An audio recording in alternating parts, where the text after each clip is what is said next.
K Tayaramma గారి ప్రేమ సింధువు నవల 3వ భాగం. సాయంత్రం 5:30 గంటలైంది. సూర్యుడు పడమట కొండల్లోకి జారిపోతున్నాడు. నీరెండలో సముద్రపు ఇసుక రేణువులు తలతళ్లాడుతున్నాయి. ఎన్నో రకాల వాళ్ళు కూర్చున్నారు సముద్రం ఒడ్డున. అందర్నీ సేద తీరుతోంది సముద్రం. ఆ సముద్రం ఒడ్డున ఇసుకలో చెట్టాపట్టాలు వేసుకుని నడుస్తున్నారు హరిణి సుధీర్లు. సముద్ర కెరటాలు ఒడ్డును తాకి అంతలోనే విఫలీకృతమవుతున్నాయి. అలా చూస్తూ మౌనంగా నడుస్తున్నారు వాళ్ళిద్దరూ. వేడివేడి పల్లీలు అమ్ముతున్నాడు ఓ కుర్రాడు. వాడికి 10 ఏళ్లుంటాయి. అప్పుడే జీవనభృతి కోసం వాడి పాట్లు. జాలి లాంటిది కలిగింది హరిణికి. ఇదే మమ్మీ అయితే ఓ కథ అల్లదు. ఆ కథ పేరు జాలి. దాని థీమ్ సామాజిక స్పృహ. వేడివేడి పల్లీలు చేతిలో పోశాడు సుధీర్. అమ్మో అంది చెయ్యి చురుక్కుమనగానే. ఏమిటి అమ్మాయి గారు అంత పరధ్యానంగా ఉన్నారు? నవ్వుతూ ప్రశ్నించాడు సుధీర్. పల్లీలు నోట్లో వేసుకుని నములుతూ అంది హరిణి. ఏమిటో సుధీర్, మా మమ్మీ ప్రవర్తన ఒక్కొక్కసారి వింతగా ఉంటుంది. ప్రేమ అంటే అసలు గిట్టదు. ప్రేమ దోమ లేదంటుంది విసుగ్గా కోపంగా. ప్రేమసింధు రచయిత్రికి ప్రేమంటే కోపమా? నాన్సెన్స్ అన్నాడు సుధీర్ నవ్వుతూ. ప్రేమ కథలు రాసినంత మాత్రాన ప్రేమను ఆమోదించాలని ఎక్కడుంది? ఆవిడ రచయిత్రి. ఆవిడిష్టం వచ్చినట్టు ఆవిడ రాస్తుంది అంది హరిణి కాస్త ఆవేశంగా. ఇక్కడ కూర్చుందాం రా హరిణి అన్నాడు సుధీర్. వద్దు, ఇలా ఈ ఒడ్డున నడుస్తూ ఉంటేనే నాకు బాగుంటుంది అంది సముద్రం వైపు చూస్తూ. అయితే మన ప్రేమను మీ మమ్మీ అంగీకరిస్తుందంటావా? ఏమో హరిణి సాధారణంగా అన్నా సుధీర్ గుండెల మీద సమ్మెటపోట్లా ధ్వనించింది ఆ మాట. అయితే మీ మమ్మీ మన పెళ్లికి అంగీకరించరనుకో, నేను దేవదాసుని కావాల్సిందేనా? హరిణి ముఖంలోకి చూస్తూ అన్నాడు సుధీర్. ఏం సమాధానం చెప్పలేనట్టు మౌనంగా ఉండిపోయింది హరిణి. సముద్రపు అలల తాకిడి ఓసారి వాళ్ల పాదాలు తడుస్తున్నాయి. లేత ఆకుపచ్చ పంజాబీ దుస్తులు, పైన వల్లెవాటు, మెడకత్తిరింపులో వయసు పొంకాలు హరిణి ముగ్ధమోహనంగా ఉంది. ఆమె వైపు చూస్తూ నడుస్తున్నాడు సుధీర్. ఆమె మాట్లాడుతున్నప్పుడల్లా లేతాకు పచ్చ క్రిస్టల్స్ లోలాకులు మిలమిలా మెరుస్తున్నాయి. అప్పుడప్పుడే విస్తృతిని సంతరించుకుంటున్న వయస్సు పొంకాల మధ్య లేతాకుపచ్చ రంగు క్రిస్టల్స్ లాకెట్ వేళ్లాడుతోంది సన్నని గొలుసులోంచి. చూడు సుధీర్, మా మమ్మీకి మన కాలేజీలో సన్మానం అన్నావు కదా, ఆ సంగతి అంత ప్రాముఖ్యం ఇవ్వలేదు మా మమ్మీ అంది హరిణి అక్కడ ఇసుకలో చతికిలబడుతూ. నడుస్తూ ఉంటేనే బాగుంటుందన్నావుగా, నడుమరి అన్నాడు సుధీర్.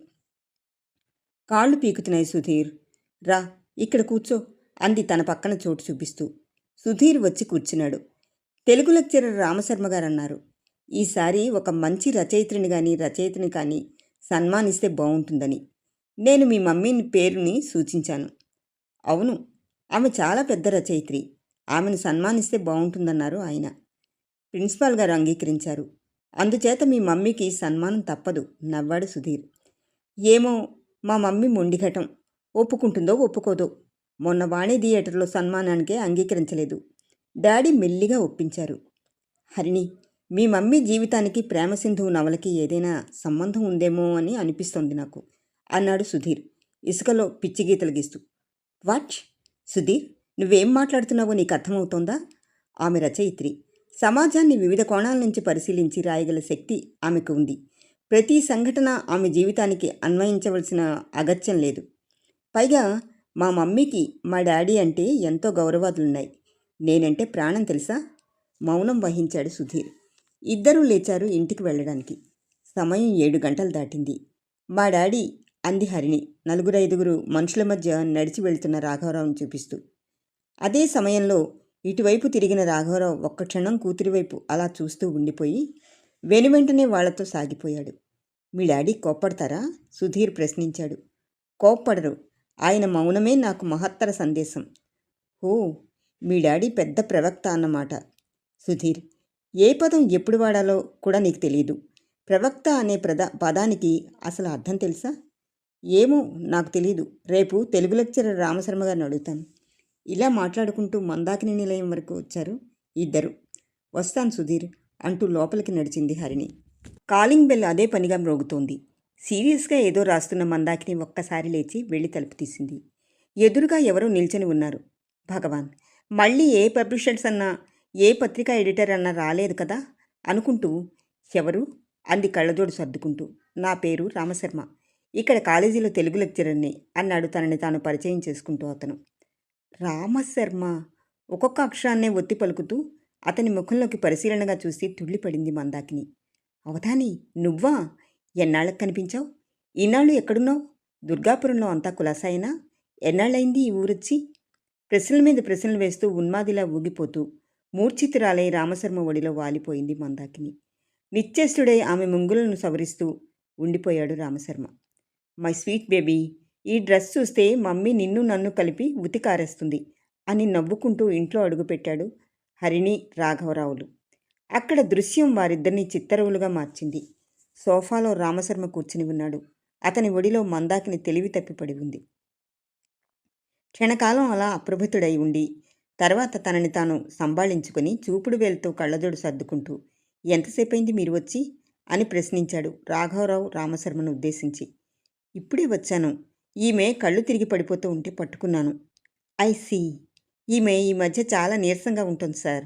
రాత్రి పగలు అనకుండా రచనలు సాగిస్తూ తనని గురించి తాను మర్చిపోతూ ఉంటుంది ఒక్కొక్కసారి. వేళకి తిండి నిద్ర లేక శుష్కించిపోతోంది.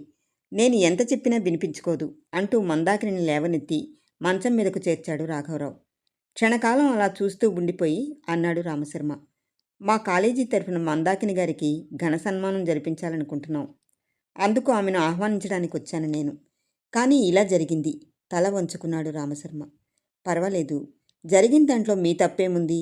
తర్వాత మందాకిని అనుమతి తీసుకుని ఫోన్ చేస్తాను అన్నాడు రాఘవరావు. అతని ప్రతి మాటలో సౌజన్యం హుందాతనం ఉట్టిపడుతోంది. అలాగే అన్నాడు రామశర్మ. అతని ఎడద ఏదో ప్రశాంతత సంతరించుకుంది. కాఫీ తీసుకోండి మాస్టారు. హరిణి వచ్చి ఎదురుగా నిల్చుని కప్పు చేతికి అందించింది. ముద్దుగుమ్మలా నిల్చున్న హరిణిని చూస్తూ ఉంటే ఏవో జ్ఞాపకాలు కదిలాయి అతనిలో. అచ్చం హరిణి మందాకిని గారి పోలికే అనుకున్నాడు కాఫీ సిప్ చేస్తూ.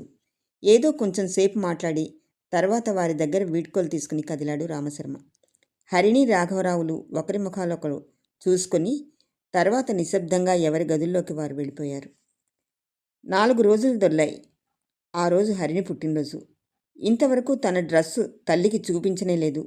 కొత్త డ్రెస్ వేసుకుని ఆశీర్వదించు మమ్మీ అంటూ ఎదురుగా వెళ్ళింది. అన్యమనస్కంగా అక్షింతలు జల్లి ఆశీర్వదించింది మందాకిని. ఈ మధ్య అదోలా ఉంటోంది మందాకిని. ఎప్పుడూ ఏదో ఆలోచన, ఏదో పోగొట్టుకున్న అనుభూతి. ఏమిటో ఈ మమ్మీ అని నవ్వుకుంది హరిణి. ఈసారి అత్యంత ఆధునికమైన డ్రెస్ కొనుక్కుంది హరిణి. అదేదో హిందీ సినిమాలో ఆ హీరోయిన్ ఇలాంటి డ్రెస్సే వేసుకుంది. మరోసారి అయితే తల్లి కోప్పడేదే. ఈసారెందుకు ఊరుకుంది. ఏమే, నీకు మీ డాడీకి ఇలాంటి డ్రెస్సులు ఎక్కడ దొరికాయి అంటుంది ఒక్కొక్కసారి. ఒక్కగానొక్క బిడ్డ, దాని సరదా తీర్చకపోతే ఏం బాగుంటుంది చెప్పు డియర్ అంటూ తండ్రి ఆ వాతావరణాన్ని ప్రశాంతంగా మారుస్తూ ఉంటాడు. ఈ ఇంట్లో నేను లెక్కలేదు అంటూ తన పనిలో తాను మునిగిపోతుంది మందాకిని. సాయంత్రం ఫంక్షన్కి సుధీర్ కూడా పిలుస్తాను మమ్మీ ముద్దు ముద్దుగా అడిగింది హరిణి. ఏ కళనుందో ఒప్పుకుంది మందాకిని. సాయంత్రం 5 గంటలకి ఫంక్షన్ గ్రాండ్గా జరిగింది. సుధీర్ చురుగ్గా తిరుగుతున్నాడు. రాఘవరావుకి సుధీర్ని చూస్తూ ఉంటే చాలా ముచ్చటగా అనిపించింది. హరిణి లాంటి అమ్మాయికి ఇలాంటి అబ్బాయి ఉంటేనే సరిపోతాడు. ఈడు బాగుంది. అయినా మందాకిని అంతరంగపు లోతుల్ని సృశించడం తన తరం కాదు. హరిణికి ఈ రోజుతో 18 నిండాయి. సశేషం.